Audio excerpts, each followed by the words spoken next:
Nikmat terbesar bagi kita hari ini bukan kaya, karena banyak orang yang kaya tapi harta tidak bisa menolong di hadapan Allah.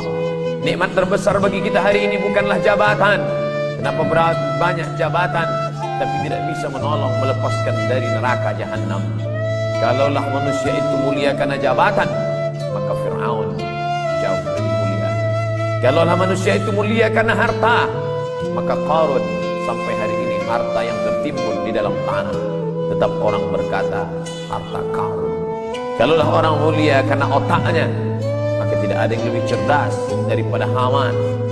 Tapi kemuliaan terletak pada Allahumma ja'al akhir kalamina, ya Allah jadikanlah akhir kalam kami inda intihai ajalina, ketika ajal sampai, yang terakhir ucapan akhir yang keluar dari mulut adalah la ilaha illallah. Kita siang, malam, pagi dan sore berbuat dosa, tapi Rasulullah setiap subuh dan asar selalu memintakan dosa-dosa kita agar diampuni. Allah,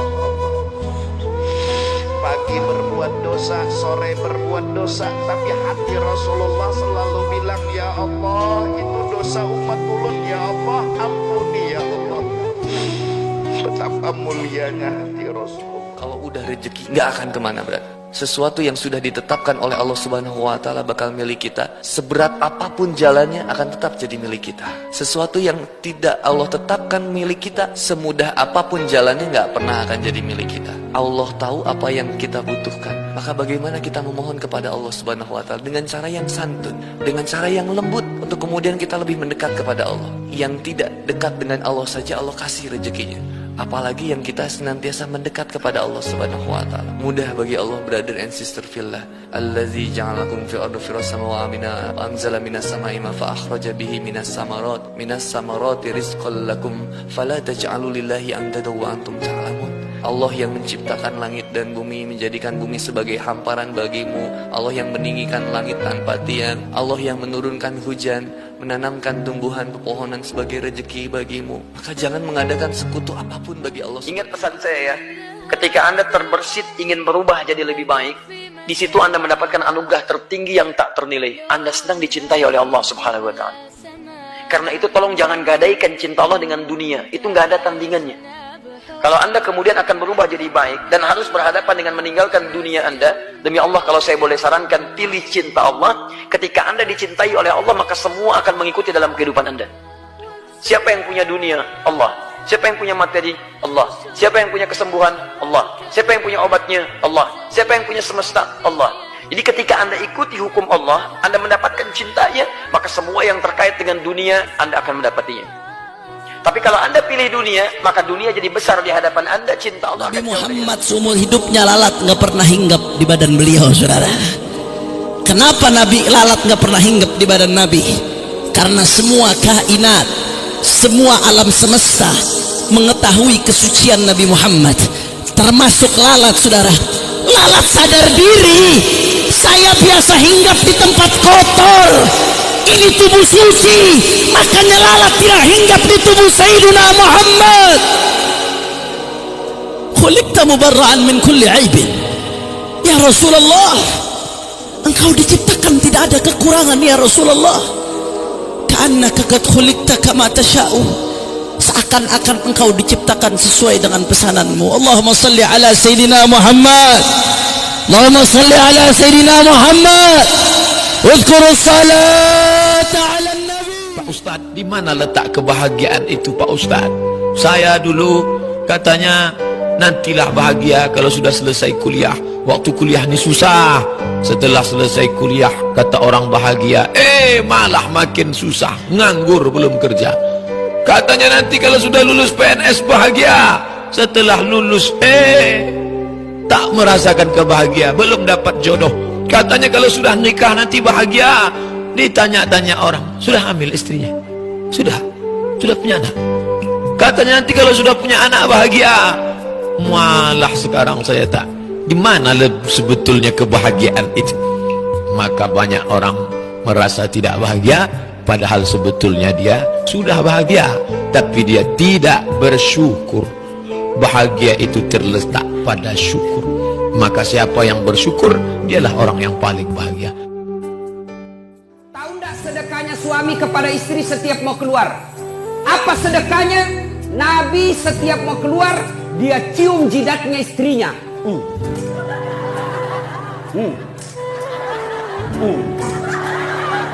Dicium.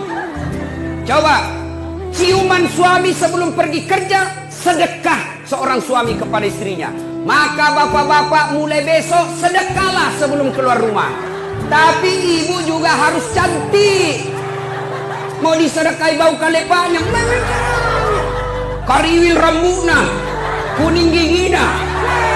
Nabila suami tak jauh-jauh kau deh. Kalau nak lupa suami tak ibu, kalau nak lupa suami tak, kasih ingat, Pak, sedekah. Sini kau aku sedekahi kau.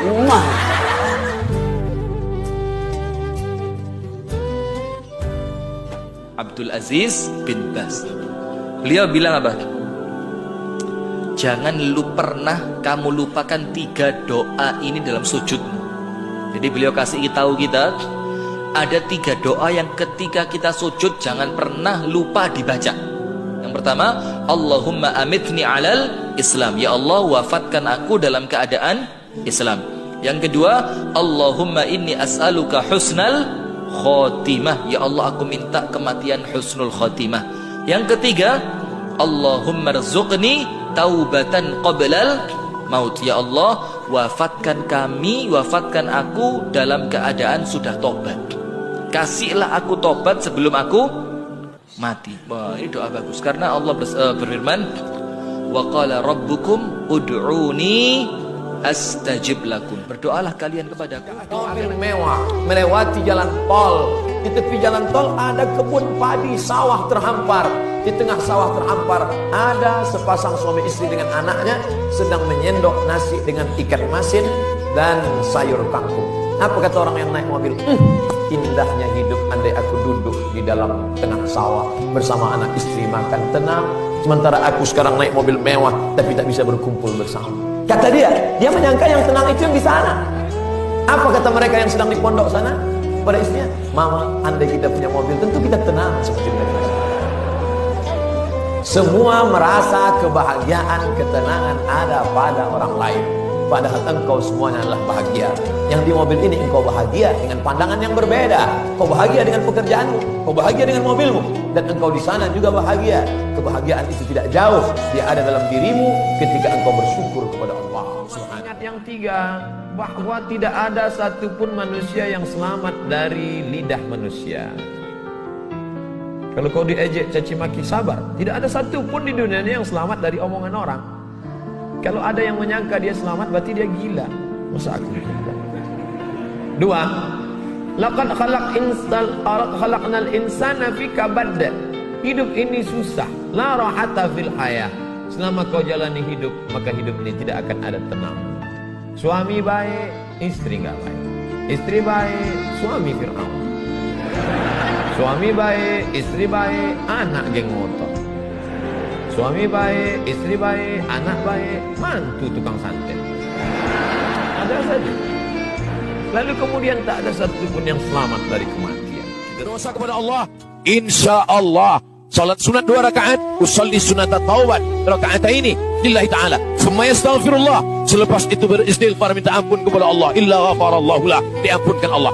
Tapi buat aniaya kepada manusia, pernah menzalimi orang lain, pernah menyakiti hati orang lain, pernah memakan harta orang lain, tak dapat ditebus walau seminggu menangis di pintu Ka'bah, walau di multazam meratap sampai basah kiswah dinding Ka'bah, tak akan dapat menebus itu semua. Hanya meminta maaf.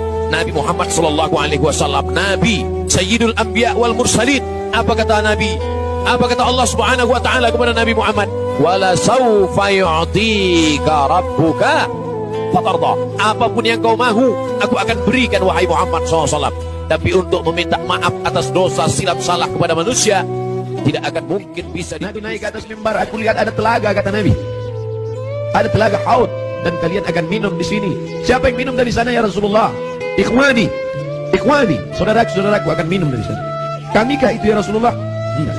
Antum ashabi, kalian sahabatku. Kalian sahabat yang akan minum nanti di sini. Ikhwani, siapa itu ya Rasulullah? Amanu bi walam yarawni. Mereka beriman kepadaku padahal tak pernah melihat aku. Mudah-mudahan kita termasuk di sana.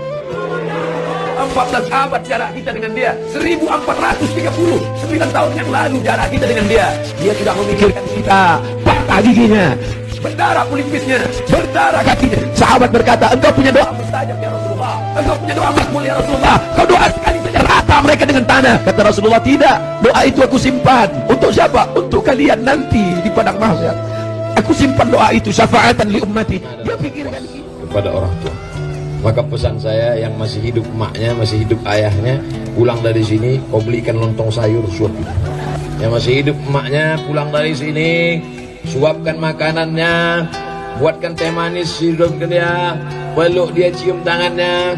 Karena nanti kalau dia sudah meninggal dunia, barulah kau terasa bekas tempat duduknya pun kalau kau duduk di situ hilang rindu. Bekas tempat sholat sajadahnya pun kalau kau bentang di tengah malam sholat kau di situ hilang rindu. Bekas tempat dia berjalan dulu tetangga sahabat kau jumpai orang itu puas rindu. Tapi tak ada guna. Mumpung dia masih ada sekarang, kasih dia makanan paling dia suka, kasih dia duit. Jangan sampai dia datang ke rumahmu minjam duit 50.000 nak, minjam duit 50.000 nak. Apa kau katakan? Sebentar ya mak, ku tanya biniku. Yang disombongkan ini apa? Apa yang disombongkan? Hai manusia, engkau keluar dari lubang najis 2 kali, sombongnya minta ampun. Mantan sperma, sombongnya minta ampun. Yang dilihatnya apa? Warna tanah, retak-retak seperti tanah, dicium bau tanah. Itu kan ada parfum. Kalau nggak ada parfum, bau hantu. Yang disombongkan ini apa? Maka ketika ruh berpisah dengan jasad, engkau tidak lagi manusia yang terhormat. Dulu engkau dimuliakan, dulu engkau disanjung, tapi setelah itu habis. Yang akan kau bawa adalah kalau pernah engkau mengusap kepala anak yatim, kalau pernah engkau bebaskan 1 meter tanah untuk masjid, kalau pernah engkau masak bubur 2 piring, yang satu kau antar ke masjid untuk adik-adik yang tinggal di masjid, kau antarkan ke rumah fakir miskin anak yatim.